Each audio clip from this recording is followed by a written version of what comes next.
미국 언론에서 한국에서 심상치 않은 조짐이 보인다며 이에 관한 내용을 대서특필했습니다. 현재 넷플릭스 오리지널 시리즈 스위트 홈이 이제 아시아도 뛰어넘어 미국에서까지 순항 중입니다. 네이버 웹툰에서 2017년 10월부터 연재된 스위트 홈을 기반으로 한 넷플릭스 오리지널 시리즈가 싱가포르, 태국, 베트남, 대만, 필리핀과 같은 곳에서 모두 1위를 했고 중동에서도 사우디나 아랍에미리트에서 2, 3위에 올라서면서 그야말로 전세계를 제패하는 모습이 나왔습니다. 스위트홈을 본 글로벌 팬들은 이제 좀비물이 다소 식상하기도 해서 뭔가 더 재밌는 걸 찾았는데 다양한 몬스터들이 등장하고 파격적인 스토리, 등장 배우들의 열연 등으로 더욱 재밌어졌다면서 아시아를 뛰어넘어 말 그대로 전세계로부터의 인기몰이를 한 것입니다. 결정적으로 스위트홈은 초대형 시장 미국에서 넷플릭스 TV쇼 부분 3위를 기록했습니다. 아시아 최초일 뿐만 아니라 현재 이 자체가 매우 큰 의미를 갖는다고 풀이되고 있습니다. 왜냐하면 넷플릭스 본사에서 한국으로 더욱더 엄청난 자금이 쏟아질 것으로 보이는 것인데요. 넷플릭스 오리지널 시리즈가 이제 한국에서 대거 만들어지는 공식으로 연결되기 때문입니다. 넷플릭스는 지금까지 한국을 아시아의 주요 허브로 여기며 다양한 드라마 제작을 지원해왔습니다. 미국에서 OTT 1위 업체의 막강한 자금력이 있기 때문에 한국에서 제작을 엄두도 못 내는 제품을 밀어줍니다. 스케일이 큰 킹덤 같은 경우에는 회당 제작비가 20억에 이르는데 이 같은 제작비는 넷플릭스나 되어야 가능합니다. 넷플릭스는 글로벌 플랫폼이기 때문에 킹덤 한 작품으로 전 세계에서 수익을 발생시킬 수 있기 때문입니다. 한국은 좋은 콘텐츠를 만들고 넷플릭스는 다시 글로벌 수익금을 한국에 투자하는 선순환이 일어나는 것입니다. 넷플릭스는 이와 관련해 한국 콘텐츠가 세계적으로 확산될 수 있었던 주요 배경에는 넷플릭스의 역할이 있었다면서 넷플릭스가 한국 콘텐츠 제작을 위해 지난 2015년부터 약 5년간 투자한 금액은 약 7,700억 원이라고 밝혔습니다. 여기서 미국 언론은 이런 흐름을 캐치하고 한국의 드라마가 세계적인 현상이 되고 있다는 데 관심을 표했습니다. 미국 디지털 매체 바이스는 올해 한 해 한국 드라마의 인기가 전 세계적으로 증가했다고 최근 보도했는데요. 바이스는 2020년 넷플릭스에서 가장 인기가 있었던 한국 드라마를 소개하면서 올 한 해 넷플릭스를 통한 아시아권의 한국 컨텐츠 시청량이 크게 증가했다고 전했습니다. 이어 넷플릭스의 자료에 따르면 지난해 대비 한국 컨텐츠 시청량은 아시아 지역에서 약 4배, 미국, 캐나다, 포르투갈, 스페인 등 북미와 유럽에서는 약 2.5배 증가했다고 구체적인 수치를 설명했습니다. 이 매체는 그러나 한국 컨텐츠의 확산은 코로나19 사태로 인한 이동 제한 조치와 맞물려 이뤄졌다고 분석했습니다. 코로나 사태로 인해서 사람들이 집에서 할 수 있는 영상 매체 시청 시간이 크게 증가했는데 중요한 것은 많은 사람들은 이제 볼만한 컨텐츠만 본다는 것입니다. 넷플릭스의 컨텐츠 양은 실로 엄청나게 방대하기 때문에 그것을 일일이 보는 것은 불가능합니다. 또한 시간 내서 봤는데 생각보다 재미가 없는 경험도 싫은 것이죠. 바로 이때 한국의 킹덤 같은 기존의 재미가 보장된 한국 TV 시리즈가 크게 역할을 한 것입니다. 아시아 시장에서 큰 인기를 얻고 있던 한국 드라마가 다양한 매체로부터 노출이 잦아지며 시청이 급증한 거죠. 인터넷 커뮤니티의 A씨는 넷플릭스를 수년간 봐온 사람으로 콘텐츠는 많은데 볼 게 없다거나 막상 새로운 시리즈를 시작하기 부담스럽다고 전합니다. 바로 이럴 때 뭔가 보증된 브랜드 같은 것이 필요한 것이죠. 미국에서는 이러한 한국 붐이 생기기 시작했다는 것입니다. 한국을 달고 나오면 볼만하다는 느낌이 반복된 것이죠. 2019년 미국 영화계를 뒤흔들어 놓은 봉준호 감독의 기생충은 한국 브랜드를 미국에 침투시켰습니다. 방탄소년단의 BTS는 이제 빌보드 가수 중에 일부만 가능하다는 음반을 내면 1위에 오르는 자리까지 갔습니다. 그러다 보니 한국 키워드가 붙는 작품은 관심을 훨씬 많이 받게 되며 또 실제 재미가 있다는 것입니다. 재미가 있다 보니 많은 시청자들은 SNS 등을 통해 작품을 소개하고 입소문을 내게 되는 것입니다. 헐리우드 스타들조차 BTS 팬이라고 밝히고 있으며 한국의 기생충을 꼭 보라고 홍보했던 것이죠. 한편 스위트홈을 연출한 이응복 PD는 가장 한국적인 것이 가장 세계적인 것으로 생각하는데 한국적인 정의, 믿음, 가족의 우정 이런 것들이 발현돼 괴물과 싸우는 이야기에 사람들의 반응은 어떨까 궁금했다. 세계적으로 소통되는 부분에 감사하고 있다면서 이번 스위트홈에 대한 소감을 전하고 있습니다. 김구 선생이 가장 한국에 있었으면 했다는 문화의 힘이 이제 세계시장으로 꼽혀간다는 맥락인데요. 미국 디지털 매체 바이스는 봉준호 감독의 기생충을 비롯해 방탄소년단의 빌보드 차트 석권 등 한류가 세계적 문화현상으로 자리 잡았다면서 이제는 영화는 물론 TV 시리즈로도 한류 현상이 확장되고 있다고 덧붙였습니다. 이것은 말뿐이 아니라 실제 한국의 컨텐츠 몸값이 수직 상승하는 계기가 되는 조짐이 보이고 있습니다. 바로 대형 계약이 잇따라 발생하고 있다는 것입니다. 그리고 강대국 간의 다툼으로도 번질 수도 있다고 하는데요. 바로 중국에서 미국과 경쟁 관계 가운데 한국 TV 시리즈 판권을 사들인 경우가 처음으로 등장한 것입니다. 넷플릭스가 가져갈 걸 중국이 웃돈을 얹어서 빼갔다는 다소 믿기 힘든 소식도 들려온 것이죠. 그런데 중국은 최근 사드로 인해서 중국 내 한국의 방송은 사실상 송출이 중단된 지 3년이 넘은 상황입니다. 또한 넷플릭스의 킹덤에서 나온 한복 인기가 치솟자 자국 드라마에 한복을 베껴서 투입시키는 등 한국의 문화 콘텐츠를 시샘 질투하면서 오히려 그것을 자기 것이라 억지 주장하는 모습만 보여왔습니다. 따라서 어차피 중국에서 방송도 안 하는데 어떤 한국의 TV 시리즈를 계약했으며 왜 그랬나도 궁금해지는데요. 그것은 시그널과 킹덤의 김은희 작가가 내년에 TVN을 선보일 지리산 판권을 계약한 것입니다. 중국의 글로벌 OTT 플랫폼 아이치를 통해 전세계 각국에서 동시 방영되는 계약을 한 것입니다. 정확한 금액은 알 수 없으나 일각에서는 판권만 300억 원 정도라는 말이 돌고 있을 정도입니다. 여기서 다시 한번 부각되는 것은 왜 넷플릭스가 아니고 어떻게 중국의 아이치가 판권을 샀는가인데요.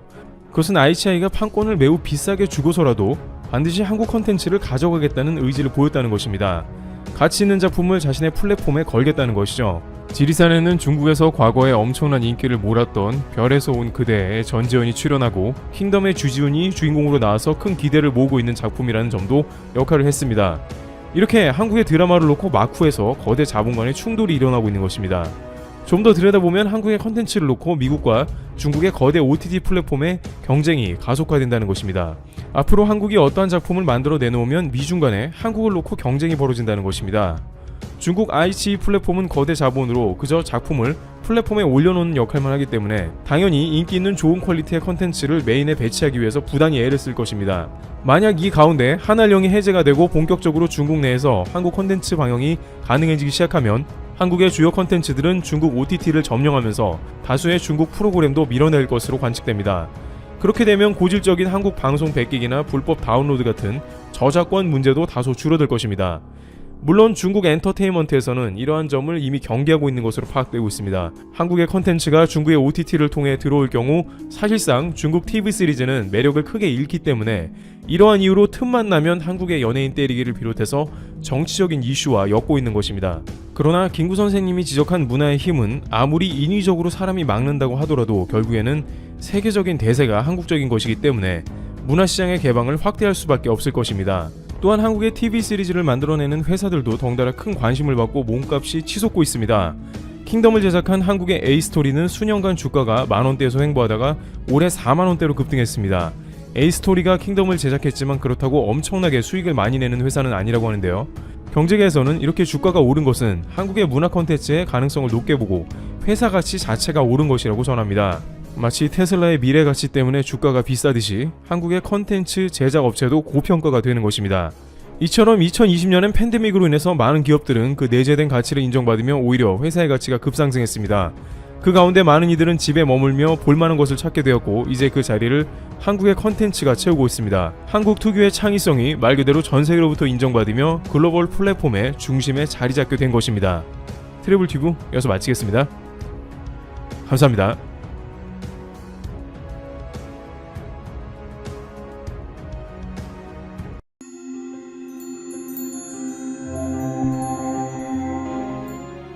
드디어 한국이 베트남에서 탈출을 시작합니다.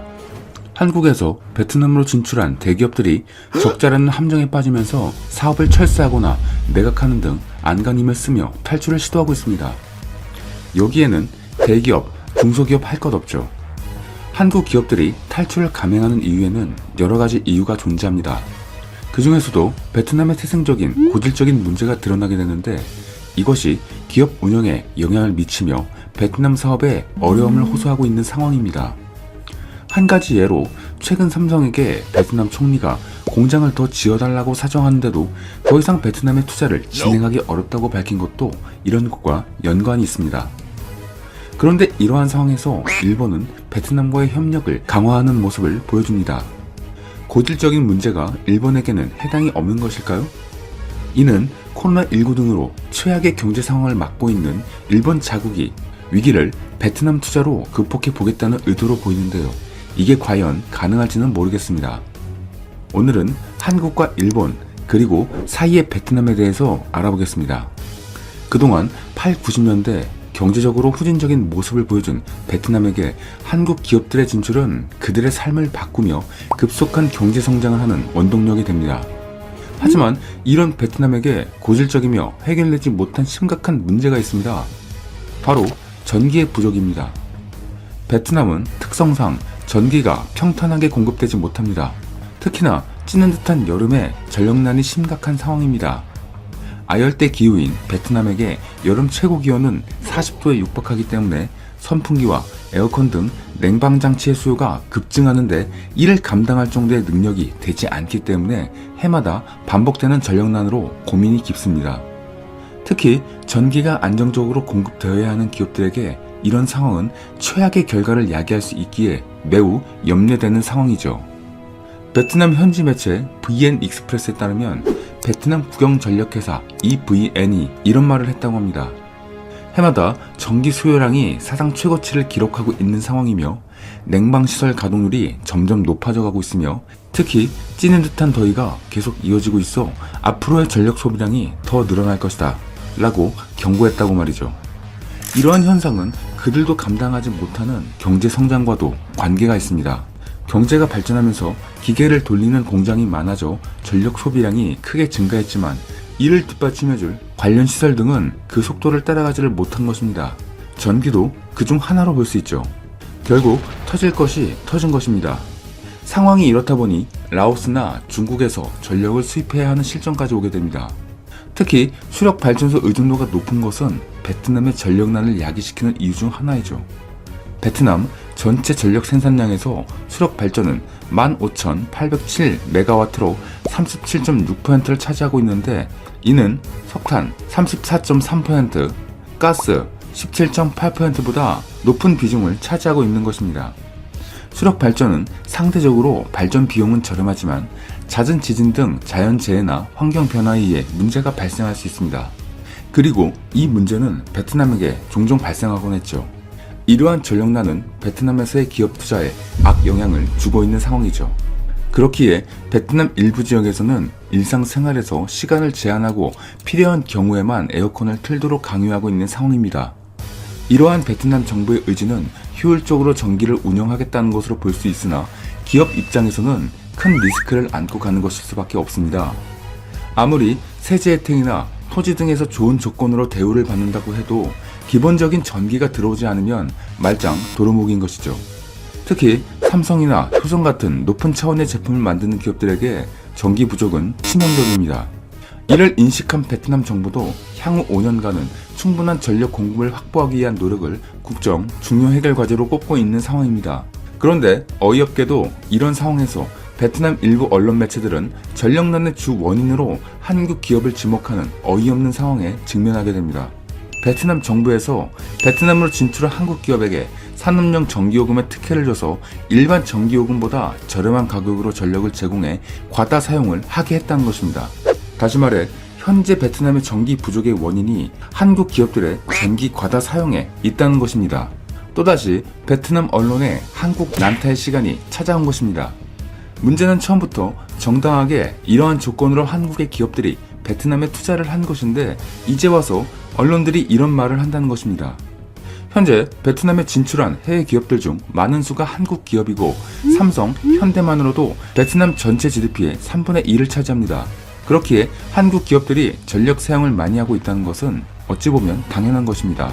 하지만 이는 다시 말해 그 정도로 한국 기업의 노력으로 지금의 베트남의 경제 성장이 있었다는 것을 반증하는 것인데 본인들이 힘들어지자 이런 것을 생각하지 못하고 그냥 눈에 보이는 것만 가지고 난리치기 시작한 것이죠. 또한 한국 기업은 베트남 정부와 정당하게 계약을 했고 그에 합당한 비용을 지불하고 있는 상황에서 이런 주장은 불편함을 넘어 무시한다는 것으로 판단할 수밖에 없습니다. 이런 상황에서 더 이상 한국 기업들이 이런 열악한 상황을 버티면서까지 베트남에 남아 있어야 하는 말이 나오게 된 것입니다. 특히 최대 투자자인 삼성전자가 앞으로 베트남을 벗어날 수밖에 없다는 주장도 나오고 있는 것이죠. 실제로 삼성 이재용 부회장은 웅웬 수원폭 베트남 총리로부터 베트남에 반도체 공장을 세워달라는 요청을 받았지만 이에 대한 대답을 회피한 것으로 알려졌습니다. 앞으로 전 세계적으로 반도체 시장이 더욱 성장할 것이라는 예측이 나오는데 이 상황에서 전기가 차지하는 역할이 얼마나 큰지는 다들 아실 겁니다. 이런 상황에서 이에 대한 해결책을 제시하지 않고서 무리하게 반도체 공장 투자를 요청한 베트남 총리는 어떤 생각을 가지고 있는지 궁금합니다. 그런데 응우엔 수엄푹 베트남 총리가 이재용 부회장에게 반도체 공장 투자를 요청한 것은 이번만이 아닙니다. 이전에도 있었고 이번이 세 번째인 상황이었죠. 베트남도 급했는지 이제 원자력 발전소 건설 계획도 추진 중이라고 합니다. 글로벌 SCM 공급망 관리도 애매합니다. 베트남의 지정학적 위치는 인도나 호주, 인도네시아를 제외한 다른 국가에 반도체를 공급할 경우 역물류로 적잖은 비용이 들어갈 수밖에 없다는 지적도 나옵니다. 전력난이나 지정학적 위치 말고도 베트남에서 새로운 사업 확장이 어려워 보이는 이유가 또 있습니다. 바로 베트남에 무너져 내리는 경제 하락입니다. 실제로 현지에 진출한 한국 기업들은 베트남이란 늪에 빠졌다는 말까지 나오고 있습니다. 경제가 어려우니 뭘 해도 수익이 안 난다는 것입니다. 그 중에서도 GS그룹의 주력 유통계열사들이 베트남 시장에서 적자 수렁에 빠진 대표적 기업으로 알려져 있습니다. GS 리테일과 GS 홈쇼핑이 야심차게 베트남 시장에 진출했지만 최근 들어 적자 규모가 2배가량 늘어났고 흑자 전환 시기도 언제 올지 장담이 안 된다고 합니다. GS 리테일이 국내 편의점 최초로 베트남에 진출한 것은 2018년 초입니다. 당시 베트남 송킹그룹과 손잡고 지분 30%를 투자해 합작 법인을 만들었습니다. 지금까지의 경험상 진출한 지 3년 정도 됐으면 이제 슬슬 장사가 본 궤도에 오를 때도 되었죠. 하지만 GS 리테일은 영업 3년째인 올해까지 만년 적자 상태입니다. 심지어 현지 법인은 올 3분기 43억 7,500만원의 적자를 기록해 1년 전보다 적자가 2배 가까이 늘었습니다.